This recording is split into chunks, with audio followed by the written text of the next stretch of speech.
Hey everyone, welcome to another episode of Tips and Tricks with Deana, and today we're going to perfectly place a printed pocket print. First what we're going to do is on your software, you're going to put your image 2 inches down from the top and move it to either to the far left or the far right. Then you're going to take your transparency sheet and place it on the corner closest to you on whichever side you want to print your pocket. With your files, you're going to print a CMYK file first as a template. Once you have your CMYK image pulled up, you can go ahead and print it.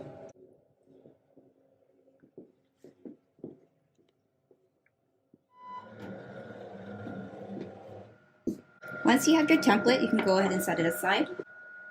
Then you're going to grab your shirt. It can be a white shirt or dark shirt, whichever you want. I already pre-treated this just on the pocket only. So then when I place this, I can now use my sheet and place it on top to see where it's going to perfectly land.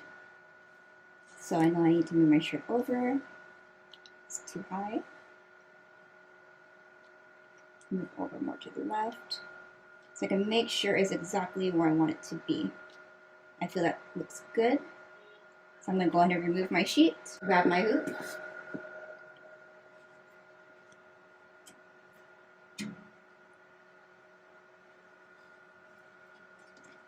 Then find my new file with the white ink.